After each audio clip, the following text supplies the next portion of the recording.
kind of want to give an update on how I've been doing with the back, with the Addison's disease and all these new things that have came together. It's been really frustrating, but I think I'm handling it pretty well. I think. So back issue with the ablation, it went great. I am starting to have some more back pain now, so I kind of need to go and see my pain doctor in June, and then we'll talk about maybe doing another ablation. I'm not sure, but it's not bad, but I can definitely feel it coming back. Excuse me. Whew. Oh, sorry. So I'm happy with that. I guess the bad thing about that is I'm not able to exercise due to my other illnesses. I can't stress my body out that much, so it's been really frustrating.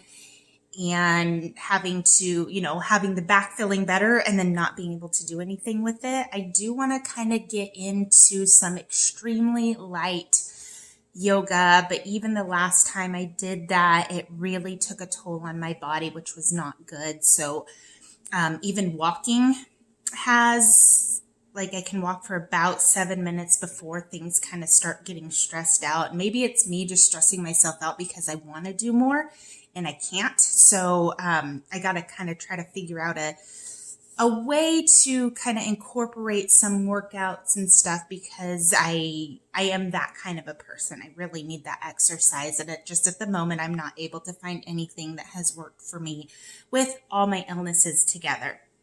That being said, I am glad that I had the ablation done. I really felt that it worked. So I'm kind of excited to see how long the next one will last. This one was about 3 months, which is way more relief than my back surgeries gave me. So I'm happy about that. So if you are looking at getting a back surgery or getting ablation, I would go with the ablation just to be on the safe side, and then kind of go from there. But do your research on it.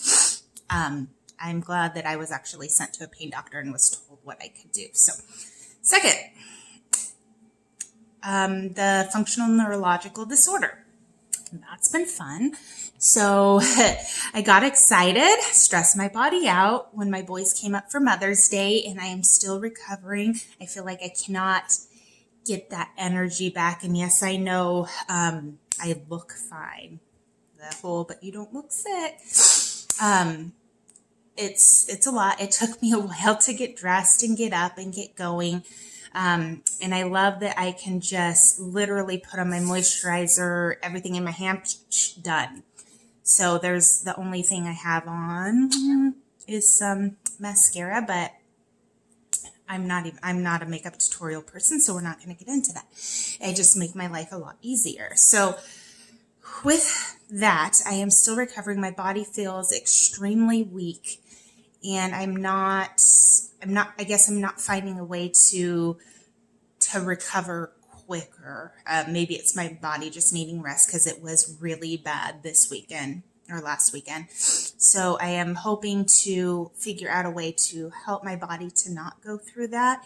And it's hard because you don't know what stress or even excitement is a stress on my body, on all of our bodies. So the functional neurological disorder came I guess they call it globus sensation, where it feels like something stuck in my throat. So I went and had the barium swallow and went and saw a speech therapist Tuesday.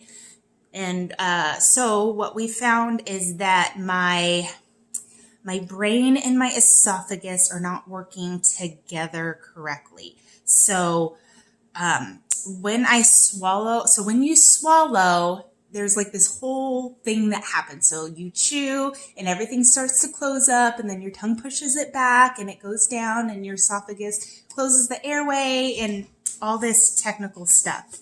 Mine is slow to close. So I have a harder time. So I can choke on food a lot. But my muscles are also weak. So when your esophagus, it pushes the food down. Mine is, I guess, not getting the brain signal there. So it's I don't know what to do. So we're just kind of gonna go slow. So I have to be very careful in what I eat and what I drink. I can't eat too fast because I will choke, and I've choked on water, as we all have. There's always that moment. So I just kind of have to get used to that and that feeling of something here in my throat constantly. When I'm more stressed, it's a lot worse, and it's really hard to eat then. And with that, the stomach issues. So I got myself off the amitriptyline because I just kept gaining weight. And when I got to 172, I was like, this is not good. So stopped the amitriptyline. I am down to 164. I stopped it over a month ago. Yeah, I think over a month ago. And I feel like I've been doing a lot better without it. I edited. Kind of revamped my diet a little more to the vegan side again, because I really enjoyed doing that. But noticing, like, if I do eat something, really seeing how it affects my body, if it's causing nausea or bloating or pain. So then I write that down. I know that I can't have that. I am kind of going off the IAP diet as well. And so I'm not going to have any nightshades. And I'm kind of limiting myself on, I'm not a big cheese person and I'm not a big meat person. So those things don't appeal to me. We drink rice milk or soy milk. Costco ran out of the rice milk, so we've been doing the soy milk. I did get some almond milk that I want to try. I really liked that when we were trying the one brand, but it was like, oh gosh, with as much as we go through, it was just too expensive. It was like $5 something for like one of those little containers, and it's just not feasible for us. So kind of getting those stomach issues under control. Now, being off the amitriptyline, it was helping me sleep, and it did help with the pain. So now that I'm off of that, I am not sleeping great, and I am getting the pain. So if, like I said, with the diet, I can kind of monitor what is going to cause a flare, what's going to cause pain or anything like that. So write it down.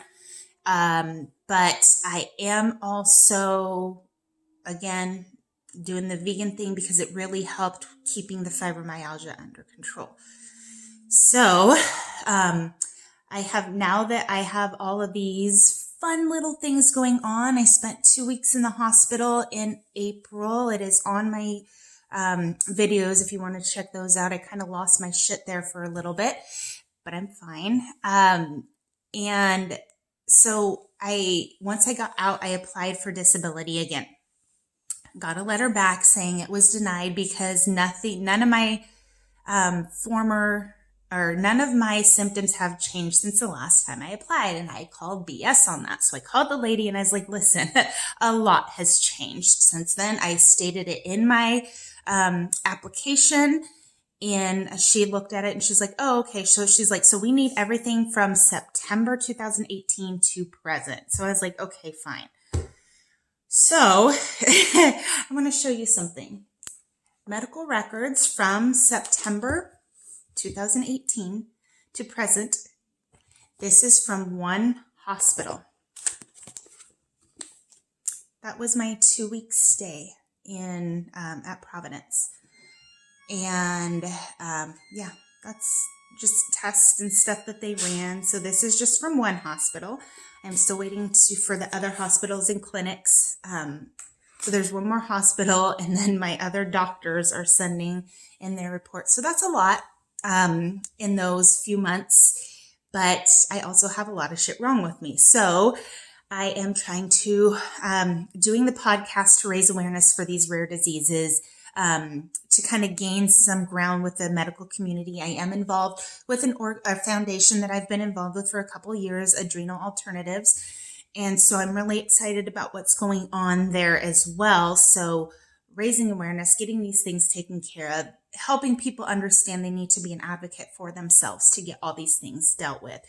Chronic pain, rare diseases, anything like that we're not really heard by doctors. Instead, it's like, oh, you want some pills. here, take these here, let's mask this. And nobody's ever really getting to the root of what is going on. So podcast, Chronic Moms Club at buzzsprout.com, or you can go to my website, chronicmomsclub.wixsite.com/Chronic Moms Club. And Wix is WIXSITE. And then you can pick whatever platform you want to listen to the podcast on. If you want to share your story of kind of your journey through a rare disease or chronic pain or something like that, please email me, chronicmomsclub@gmail.com. I would love to share your story. Listen to the podcast. Continue to watch the YouTube videos. I will keep you updated. Let's see, August will be 2 years since the back surgery. So I think I've gained ground on that, not from the surgery, but from, I'm still glad that I did it, like I said, because it did take a lot of that nerve pain away, or that whatever down the leg pain. I'm not sure if that was, it's probably nerve. I don't know. I'm not a doctor, but definitely wish I would have done the ablation first. I think going to the pain doctor would have been a huge help for me there. These other diseases, Addison's, fibromyalgia, FND, gastritis, IBS, all these stomach issues that I'm still having, and they're still trying to label things too. And then I don't even know what she called it. It's like esophagus something, blah, blah, blah. So esophagus weakness is what I'm going to call it.